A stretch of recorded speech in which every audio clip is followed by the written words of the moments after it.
Thanks, guys. So, tell me, Joe, what have you been up to lately? What is Joe Kelly staying busy with right now? Well, now school's out, right?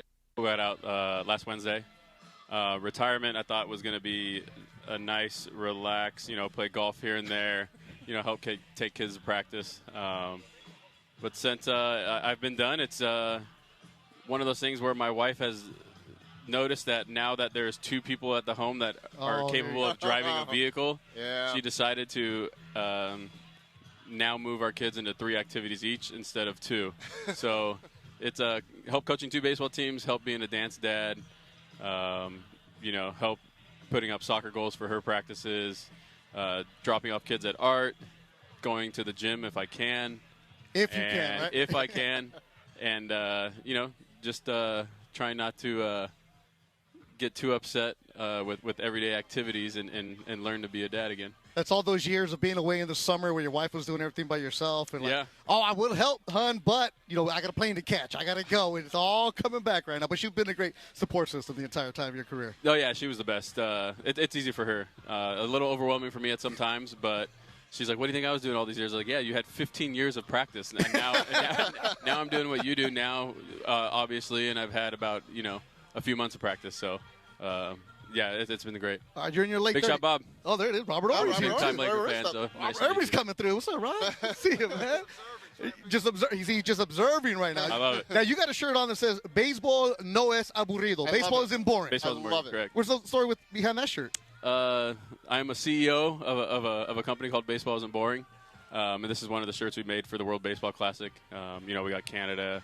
We have USA, obviously, Mexico. It's just something fun that I've dug into since I stopped playing. So where did the idea come from? That because people say baseball is boring, but you're telling them it's not. That's exactly the reason. It started off with a podcast, right, with me and my buddy Rob Bradford, who is a fellow owner of the company. So it's just something we like to do for fun. And if anyone wants to check it out, obviously get this shirt. You gotta get the hat too, though. The hats are great. Yeah, I designed this hat, so I'm very proud of this hat. It's my everyday wear. So you're a soccer dad, a baseball dad, a dance dad, yep. CEO, and a graphic designer, and a podcaster once in a while. Oh yeah, once in a while. All right. You talk about being a dance dad. I mean, last year you sort of went viral for sea walking. Are you teaching? Are you passing this on to the younger generation now? Yeah, it's great because my daughter's in multiple dances, obviously. But her favorite is hip-hop, and obviously that's my favorite. Little fun fact about me, my mom put me in hip-hop class. My sister was a hip-hop dancer growing up, and I decided to join one time, and I actually liked it. So, I took hip-hop class kind of serious for a few years in my younger life. Something I'm proud of. Little Jabberwocky style? A little bit, yeah. It was, did some routines to some Missy Elliott songs, and where are those videos? Where are those videos? It was before the iPhone, guys. Let's settle down. Obviously you're in retirement. How much baseball are you watching? You still keeping up with the guys? What are you up to? Yeah, I text with the team here and there. When I haven't been able to sit down and watch a full game, obviously it's on usually on every day. On one of the TVs. Last night I tried to catch the end of the game where obviously we were trying to get there was no hitter, combined no hitter, right? Tanner Scott, gave up a hit, but no, it was fun. So, I put the beds as fast as put the kids to bed as fast as I could, and ran downstairs. And sometimes I'm putting down my son, my youngest Kai, and I'm in bed because he's a daddy's boy. And I'll have the game on my phone, try to put the brightness down and go like this and put it under the blanket, and I'm see if this little guy's asleep. But no, like I said, it's I keep up with the team, obviously, when I can.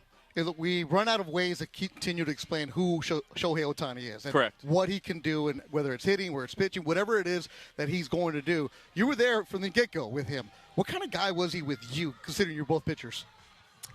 He's a very funny person. Most people don't understand. He puts on a suit and tie, for fans, but for teammates. And I got my son Knox here. He was really good with Knox. Him and Knox had a funny relationship.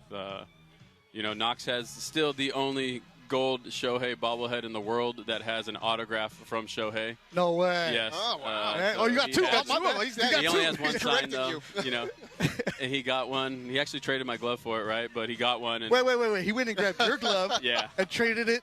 Yeah. Good job, Knox. Yeah, he Good took my job. glove. He took my glove off the ground and gave it to a fan in the bleachers for the gold bobblehead. But I said, all right, well, you better go ask your buddy to sign it. And you know, I didn't know if he was. Obviously, I knew he would, but you know, Shohei signed it. And guys on the team were trying to buy it off me, so it was fun. But no, Shohei's a great person, a great character. Leads by example. He, like I said, he is one of the funniest guys. You know, he's got a lot of dog in him that people don't see on the outside. But he's a gamer, that's for sure. He's learned some English words, as we heard on the broadcast last night. The ones that matter. the ones that you know we all appreciate, right? The ones that matter. He knows plenty of English. Right? Yeah. Were you ever part of a no-hitter? Were you? I was not part of one. No. All right, so when we hear the superstition, you're not supposed to talk about it. Not supposed to talk on the field, right? In the dugout, right? Can the fans talk about it? I talked about it. Yeah. I mean, See, all right. See, if Joe Kelly talks about it, it's okay to talk about a no-hitter. Yeah, it's I don't believe in superstitions and stuff like that. You know, it's one of, I was a psych major, and you know, I went to a UC school, which is, you know, obviously a great school system. But you know, if you're worried about words messing up something happening in real life, you know, you got more problems. You were a guy that was known to, you know, you certainly would put your emotions out there on the field. I mean, you know, everybody loved the boo-boo face from all those years ago. It seems like Dalton Rushing is kind of becoming that antagonist. Do you feel like they need one in the clubhouse? Just a guy who can kind of, you know, maybe poke at the opponents every once in a while. Yeah, I mean, I think, you know, it's just letting his personality show, right? You know, there's ways to, you know, be a part of the team and to contribute. Obviously, you know, there's more time spent with your teammates, you know, off field than there is, you know, during, you know, battle, but during the game. Especially in baseball, right? We get there so early. You know, I was showing up at, you know, 2 o'clock, leaving at 11 o'clock at night. Yeah. So the times that you can bond with your teammates, there's got to be, you know, a way for multiple personalities to help a long season go by. Where, you know, like I said, there could be the funny guy, there could be, you know, the guy who's always bitter at everything. You know, the negative Nancy. Those are always the not best. In baseball. Right? Not in baseball. No. Never. You know, I play with multiple guys on my teammates. You know, like, hey, it's sunny today, and he's like, yep, just another dang game. You know what I mean? Like, there's always those guys. What was that line? It's just baseball. Just baseball. Yeah. But no, like I said, you know, Dalton Rushing is a very exciting young player.